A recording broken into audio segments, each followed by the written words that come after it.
Hello all my dear friends, कैसे हैं आप लोग। नमस्कार। उम्मीद करता हूं आप सब लोग बहुत अच्छे होंगे। दोस्तों, आज हम बात करने वाले हैं जीएसटी के ऊपर, जो बहुत सीरियस मामला है जीएसटी में, जिसको लेके बहुत सारे टैक्स पेयर्स परेशान हैं, यानी कि जीएसटी में रजिस्टर्ड लोग काफ़ी परेशान हैं।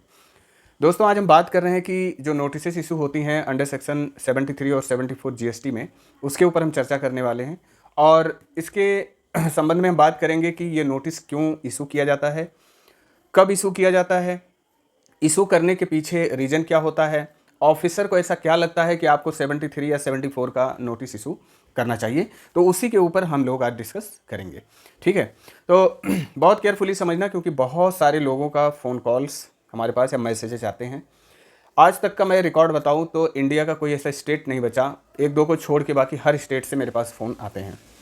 तो 73 74 के पीछे लॉजिक इसलिए मैं डिस्कस कर रहा हूँ, ये ऑफिसर क्यों ये नोटिस जारी करता है, उसके पीछे का लॉजिक मैं इसलिए डिस्कस कर रहा हूँ ताकि आप लोग फ्यूचर में अवेयर रहें और ऐसी एक्टिविटी ना करें और ऐसी घटनाएं ना घटें और आपके ऊपर फिर ऐसे नोटिस इशू ना हो।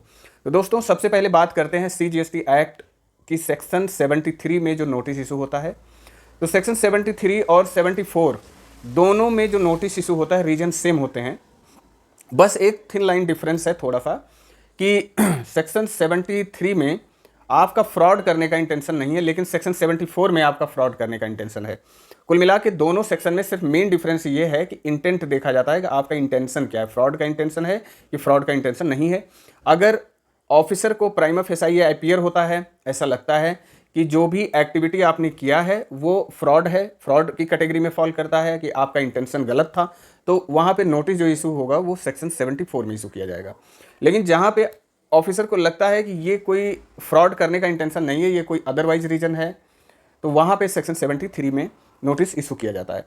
अब दोनों में नोटिस क्यों इशू किया जाता है? पहली चीज़ है कि जहाँ पे टैक्स शॉर्ट पेड हुआ, नॉट पेड हुआ, या एरोनेसली रिफंड आपने लिया, मतलब गलत तरीके से आपने जीएसटी का रिफंड ले लिया, या आईटीसी आपने एक्सेस क्लेम कर लिया है अपने नॉर्मल लिमिट से। ठीक है, तो 3-4 मामले यहाँ पे होते हैं। शॉर्ट पेड करना, नॉट पेड यानी कि कम पे किया, पेमेंट ही नहीं किया, या आपने गलत तरीके से जीएसटी का रिफंड ले लिया, या आपने इनपुट टैक्स क्रेडिट जो अवेल और यूटिलाइज किया वो अपने नॉर्मल लिमिट से ज़्यादा अवेल और यूटिलाइज कर लिया।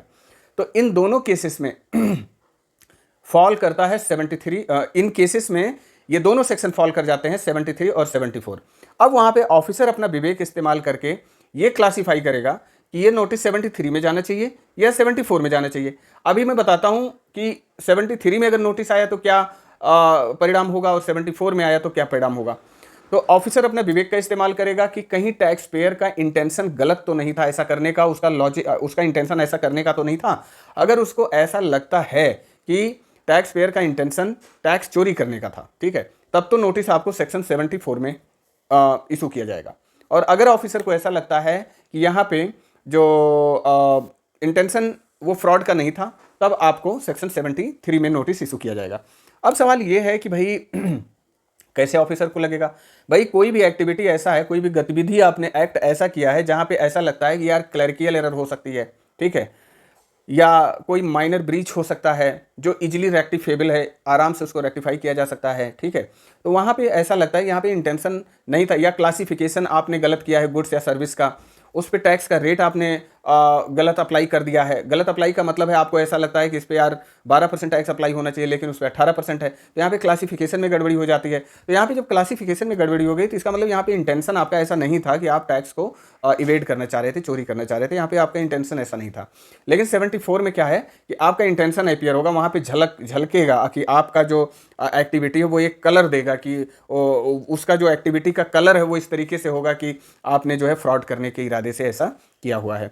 तो दोस्तों सबसे पहले हम 73 की बात करते हैं। तो जैसा कि मैं बता चुका हूं कि नोटिस क्यों जारी किया जाता है, short paid, not paid, GST का शॉर्ट पेमेंट किया गया, जीएसटी नॉट पेड हुआ, या गलत तरीके से आपने जीएसटी का रिफंड ले लिया, या इनपुट टैक्स क्रेडिट आपने अपने नॉर्मल लिमिट से ज़्यादा जो है अवेल और यूटिलाइज किया, ठीक है। तो इस मामले में जाके ये नोटिस जारी होती है। तो 73 में जो नोटिस इशू होता है उसका अपना एक टाइम लिमिट है, जो कि टाइम लिमिट है कि एनुअल रिटर्न फाइल करने के 3 साल के अंदर ऑर्डर पास करने का टाइम लिमिट है, यानी कि 3 साल के अंदर जो है उसका ऑर्डर पास किया जाएगा और नोटिस आपको कम से कम 3 महीना पहले भेजा जाएगा, यानी कि 2 ईयर 9 मंथ के अंदर आपको नोटिस उसका भेज दिया जाएगा। भाई आपके जो हमने रिटर्न वगैरह स्क्रूटनी किए उसमें जो है कुछ डिफरेंसेस पाए गए हैं और ये टैक्स आपको जमा करना है, ठीक है। तो उसका नोटिस 2 ईयर 9 मंथ के अंदर ऑफिसर जो आपका जुरिडिक्शनल ऑफिसर होगा वो जारी करेगा और उसका ऑर्डर जो है वो 3 ईयर में उसका ऑर्डर पास करेगा वो। अब यहाँ पे है 3 ईयर कब से अप्लाई होगा, तो 3 ईयर जो अप्लाई होगा फ्रेंड्स, वो 3 ईयर अप्लाई होगा from the due date of filing of the annual return. Annual return file करने की ड्यू डेट से वो 3 साल काउंट किए जाएंगे। ये तो है 73 की बात चल रही। अब 73 में अगर नोटिस इशू होता है तो आपके पास काफ़ी कुछ रिलैक्स रहता है, क्योंकि यहाँ पे इंटरेस्ट तो सेम वही जाता है जो सेक्शन 74 में इंटरेस्ट जाएगा, और 73 में भी इंटरेस्ट तो जाना ही जाना है। 18% के रेट से जो आपका टैक्स ड्यू है उस पर 18% का इंटरेस्ट अप्लाई होगा, प्लस उसमें जो है लेसर पेनाल्टी लगती है, पेनाल्टी कम लगाई जाती है, ठीक है। 73 का अगर यहाँ पे एक्शन होता है आपके ऊपर, तो चूँकि ये 73 और 74 एक जो है सीरियस इशू होता है और इस पर आपको तुरंत इमीडिएट एक्शन में आना चाहिए। आपको जो है प्रोफेशनल्स या कंसल्टेंट की मदद इसमें लेनी चाहिए ताकि वो आपकी मदद कर सकें। इसको आप अवॉइड मत करिए, ठीक है। ये नोटिस अगर इशू हो गया तो इसको अवॉइड करने की कोशिश बिल्कुल मत करिएगा। अगली चीज़ ये है कि 73 में अगर नोटिस इशू हुआ तो आपके लिए कुछ हद तक रिलैक्स वाली बात रहेगी, क्योंकि यहाँ पे पेनाल्टी आपको कम जमा करना पड़ेगा, कोई यहाँ पे बहुत ह्यूज पेनाल्टी की बात नहीं की जाएगी, ठीक है। अब रही बात अगर सेक्शन 74 में अगर नोटिस इशू हो जाता है जहाँ पे आपका इंटेंट फ्रॉड करने का है, फ्रॉडलेंट इंटेंशन है आपका, तो अब यहाँ पे क्या होगा कि पहली चीज़ आपको ये जानना है कि इसका नोटिस अगर 74 में नोटिस इशू होता है तो कितने दिन के अंदर नोटिस इशू किया जाएगा। तो अगर इसमें दोस्तों नोटिस इशू किया जाता है, ऑफिसर नोटिस इशू करता है 74 में, तो आपको 4 ईयर 6 मंथ के अंदर वो नोटिस इशू कर देगा from the due date of filing of the annual return. Annual return किसी फाइनेंशियल ईयर की जो एनुअल रिटर्न फाइल करने की ड्यू डेट है, जिस फाइनेंशियल ईयर का मामला पर्टेन करता है, आपका इशू जिस फाइनेंशियल ईयर का है उस फाइनेंशियल ईयर का एनुअल रिटर्न फाइल करने के ड्यू डेट से 4 ईयर 6 मंथ के अंदर वो नोटिस आपको सेक्शन 74 का इशू कर देंगे, ठीक है। और इसका ऑर्डर 5 साल में पास करेगा, 5 साल के अंदर वो ऑफिसर पास करेगा। तो देखा जाए तो यहाँ पे जो है 74 में नोटिस इशू करने की जो टाइम लिमिट है वो बहुत ज़्यादा है, यानी कि ऑफिसर के पास काफ़ी टाइम है 74 में आपको नोटिस जारी करने का, लेकिन 73 में जो है कम टाइम है, ठीक है।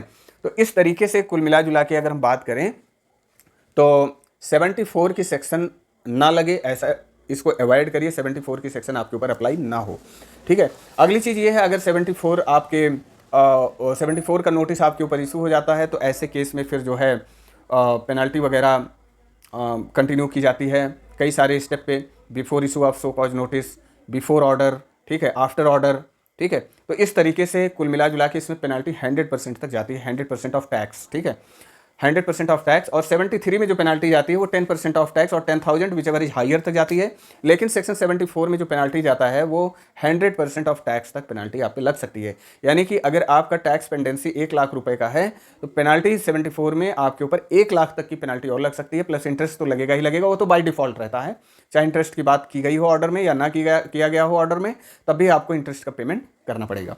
तो दोस्तों ये चीज़ है कि इसको आप ध्यान रखिए कि जहाँ पे इन दोनों सेक्शन में आपके ऊपर नोटिस इशू होता है तो इसको अवॉइड मत करिए, इसको किसी से मिलिए, किसी से जो प्रोफेशनल्स हैं उनसे मिलिए और इसका समाधान निकालिए, ठीक है।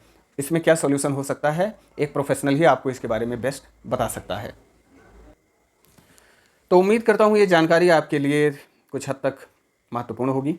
Thank you very much for watching this video, और ऐसी और जानकारी पाने के लिए आप चैनल को सब्सक्राइब कर सकते हैं और अपने दोस्तों में भी इसको फॉरवर्ड कर सकते हैं ताकि उन्हें भी इसकी जानकारी हो। Thank you very much, take care.